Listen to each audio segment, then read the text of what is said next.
ఈ over protective nature ఏదైతే ఉందో అమ్మలో, అది మీకు తర్వాత టైంలో మీకు అది చాలా ఇబ్బంది కలిగించిందని విన్నాను. నిజం? చాలా ఇబ్బంది కలిగి, ఎందుకంటే ఫర్ ఎగ్జాంపుల్ నా మ్యారేజ్ అని చెప్పొచ్చు. బికాస్ నేను మీకు తెలుసు ఇష్యూస్ లాస్ట్ ఇయర్ అంతా బయటకు వచ్చింది. కానీ నాకు యాక్చువల్ ప్రాబ్లం 6 years నుంచి ఉంది. 6 years నుంచి నేను సపరేట్గా, నేను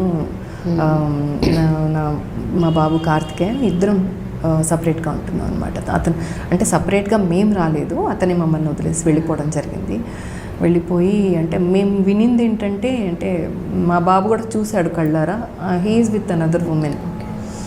సో మాకు ఒక క్లోజ్ సర్కిల్ ద్వారా మాకు తెలిసిన న్యూస్ ఏంటంటే అతను ఇంకా రాడు, అతనికి వేరే పెళ్ళయింది. సో ఆమె ఆల్రెడీ పెళ్ళైన ఆవిడకి ఇంక 2 పిల్లలు, హస్బెండ్ ఉన్నారు. కానీ పోలీసులు చెప్పారు మాకు, కానీ still they are living together, వాళ్ళకి మ్యారేజ్ కూడా అయిండొచ్చు, ఒక పాప కూడా అన్నట్టుగా న్యూస్ వచ్చింది మాకు.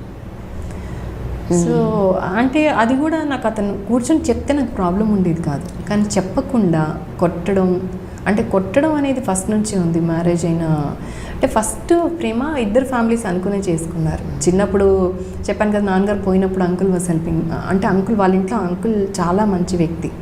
అంటే పోయారు ఆయన పోయిన 3 months తర్వాత నేను మా బాబుని కన్సీవ్ అయ్యాను. సో అంకుల్ చాలా BA ఆనర్స్ చేశారు, ఆయన డబుల్ డిగ్రీ.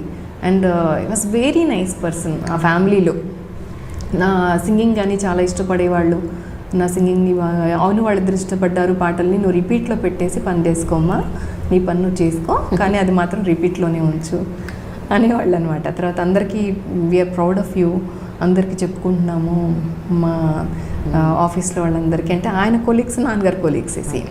సో అందరికి చెప్పుకుంటున్నాము అన్నట్టుగా మాట్లాడేవాళ్ళు. సో ఆయన పోయిన తర్వాత ప్రాబ్లమ్స్ స్టార్ట్ అయినాయి అనమాట. అంటే ఆయన ఉన్నప్పుడు కూడా పెళ్ళైన 16 రోజులకే తను నన్ను కొట్టారనమాట. మా ఆడపడిచి ఇంట్లో ఉన్న 16 రోజుల పండగ అంటారు కదా, 16 రోజుల పండగ టైంకి కొట్టాడు ఫస్ట్ టైం పెళ్ళైన తర్వాత.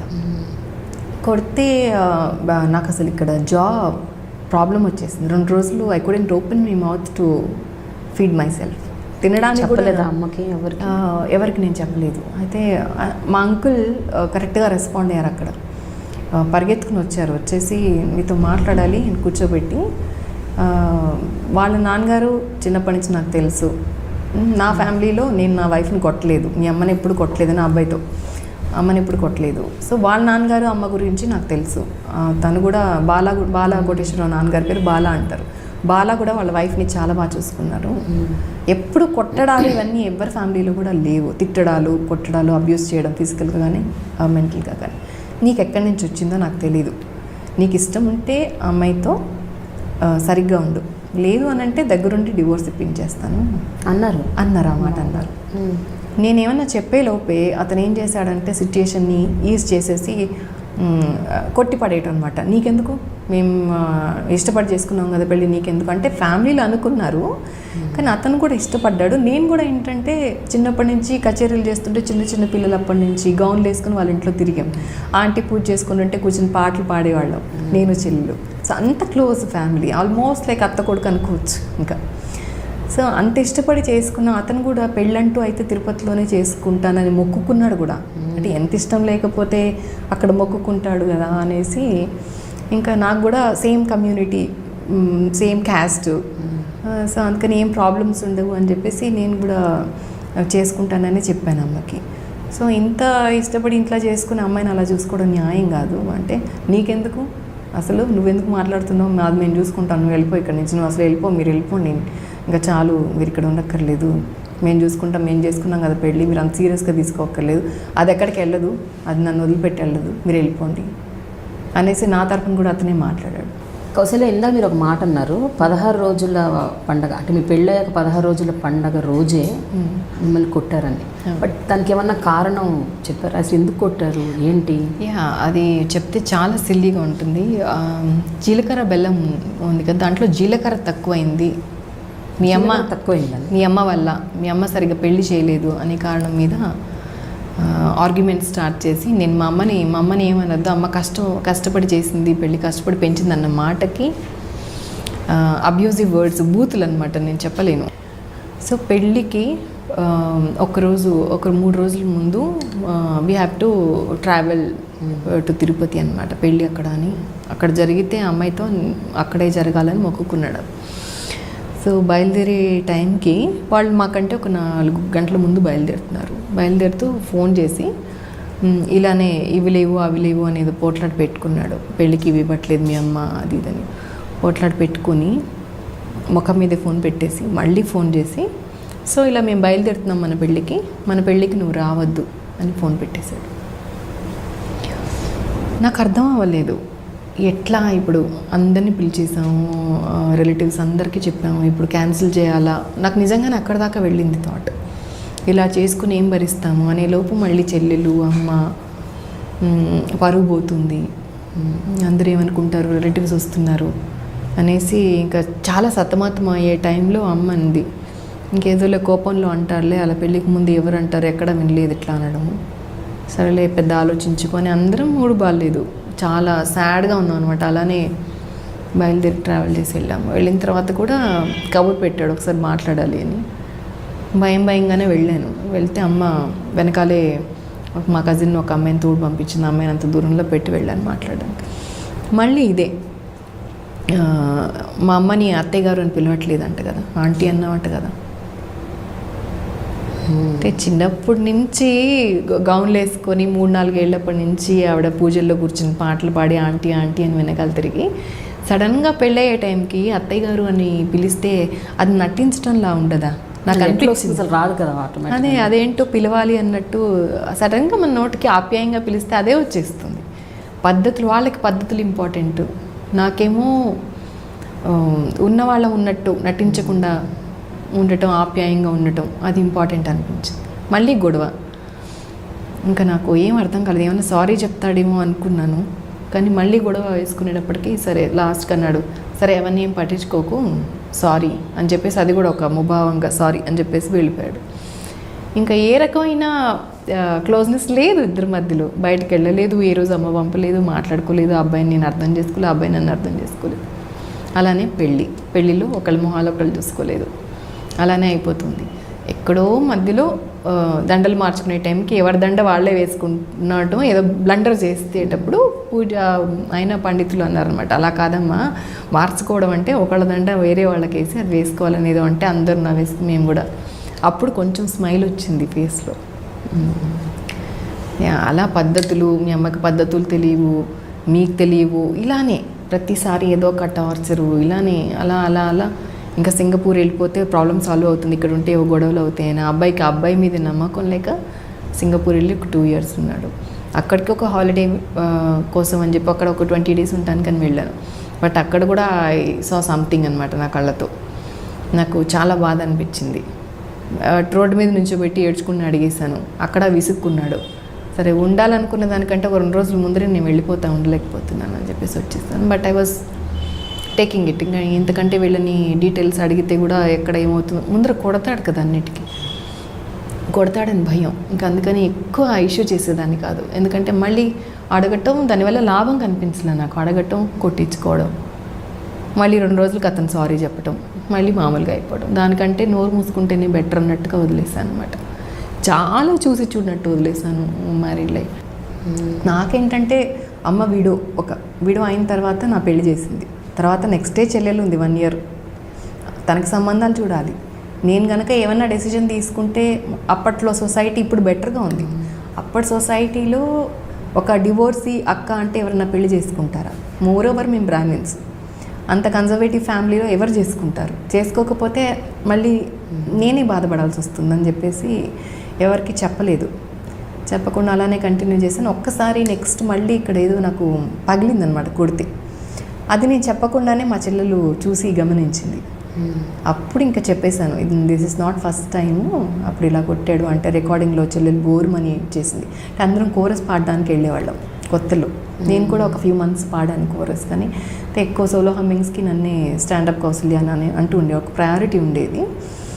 సో అప్పుడు చెల్లెలు చూసి, అంటే నాతో పాటు ఎవరైతే అప్పుడు కోరస్ పాడారో అందరికీ ఇవన్నీ కూడా తెలుసు, ఈ మొత్తం తెలుసు, అన్నీ చెప్పుకునేదాన్ని కూర్చొని.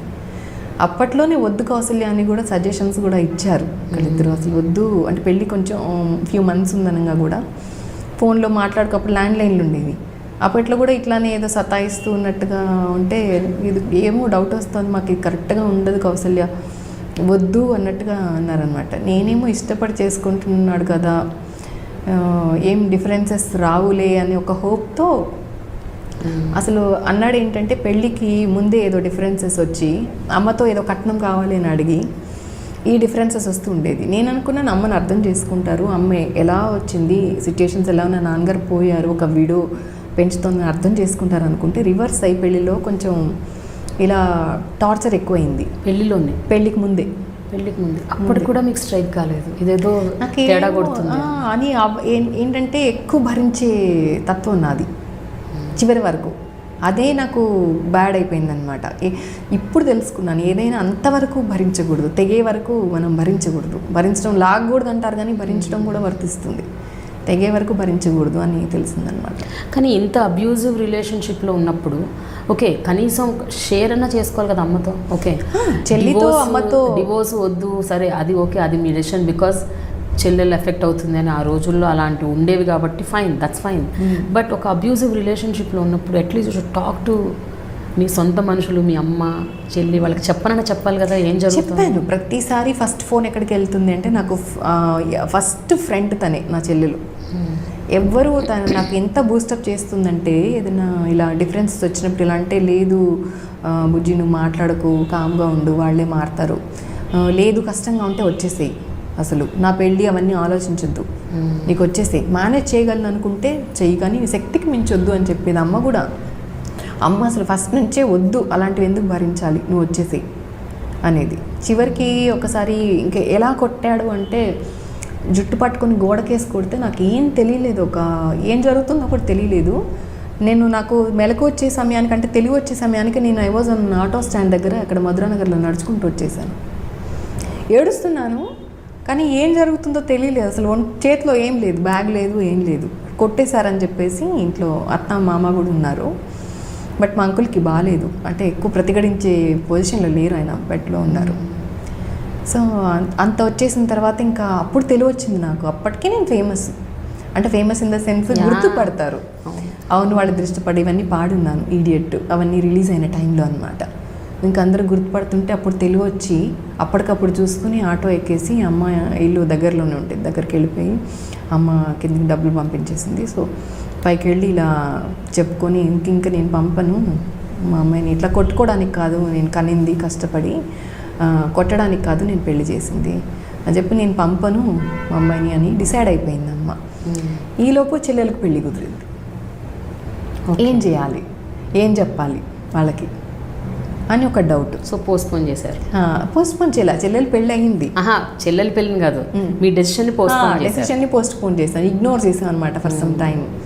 కానీ వాళ్ళకి కూడా ఏం చెప్పామంటే ఇతను పెళ్ళైన ఫ్యూ మంత్స్లోనే కొట్టడం, 16 రోజులు పని ఇదంతా అయింది కదా, కొంచెం గొడవలు ఎక్కువ అవుతున్నాయని అతను సింగపూర్ వెళ్ళిపోయాడు ఒక జాబ్ ఎత్తుక్కొని, ఎందుకంటే డివోర్స్ అయిపోతే అని చెప్పేసి. సో అప్పటికే నేను నీకోసం వీటిలో పాడున్నాను, అప్పుడప్పుడు పాడుతున్నాను అనమాట. ఎంట్రీ అయింది, 2000 వరకు సింగపూర్లో ఉన్నాడు. సో నేను అక్కడికి ఒక విజిట్కి వెళ్ళాను, అక్కడ కూడా నాకు కొన్ని చేదు అనుభవాలు ఎదురైనాయి. ఇట్లని ఆల్వేస్ విత్ ఉమెన్తో, వేరే ఉమెన్తో రిలేషన్స్ పెట్టుకోవడం ఇలాంటివి I found him like that. So బాధతోని వెనక్కి వచ్చాను, బట్ ఇగ్నోర్ చేశాను. తర్వాత సో వెనక్కి వచ్చాడు, మళ్ళీ గొడవలు స్టార్ట్ అయినాయి. తర్వాత చెల్లెలు ఇట్లా జరిగింది, ఇంటికి వెళ్ళిపోయాను, చెల్లెలు పెళ్ళి కుదిరింది. సరే ఈ క్షణం కోసమే నేను వెయిట్ చేస్తున్నాను కదా, ఇదొక్కటి అయిపోయే వరకు ఆపుకుందాం, కొంచెం భరిద్దాం అన్నట్టుగా కామ్గా ఉన్నాను. తర్వాత వాళ్ళు అడిగారు ఏం చేస్తాడండి మీ పెద్దల్లుడు అడిగితే అమ్మ టక్కువని సింగపూర్లో ఉంటాడని చెప్పేసి. అసలు అబద్ధాలు మేము అసలు చెప్పాం యూజువల్గా, కానీ చెప్పాల్సి వచ్చింది. చెప్పిన తర్వాత నెమ్మదిగా తను వాళ్ళ హస్బెండ్ అదే ఉడ్బీకి చెప్పుకుంది, కొంచెం ప్రాబ్లం ఉంది అక్కకి, సో ఇలా ఈ మధ్య మరీ భరించలేకుండా వచ్చేసింది అంటే. లక్కీలీ వాళ్ళు అర్థం చేసుకున్నారు, మా మరిది గారు అర్థం చేసుకున్నారు. అయితే పెళ్ళప్పుడు కూడా కొంచెం వాళ్ళ వైపు నుంచి అడిగితే అందరూ అర్థం చేసుకున్నారు. నాకు ప్లస్ ఏంటంటే వాళ్ళ ఫ్యామిలీ అంతా కూడా ఈ రోజుకి నాకు ఎంత వాల్యూ ఇస్తారంటే, ఎంత అర్థం చేసుకుంటారు. వదిన గారు యూ జస్ట్ వాక్ ఇన్ అంతే, ఇక్కడికి యూ టేక్ కార్తికేయ జస్ట్ వచ్చేసేయండి, మన ఇంట్లో ఉండండి, ఏం ప్రాబ్లం లేదు, మేము అందరూ ఉన్నాం. వాళ్ళ అత్తగారు వాళ్ళ మామగారు కూడా అమ్మ బాగున్నారా, హ్యాపీగా ఉండండి, అందరూ ఉన్నాం అన్నట్టుగానే మాట్లాడతారు. ఈ రోజుకి కూడా నా తమ్ముడు, నా చెల్లెలు, మా చెల్లెలు లక్కీగా వాళ్ళ ఫ్యామిలీ కూడా.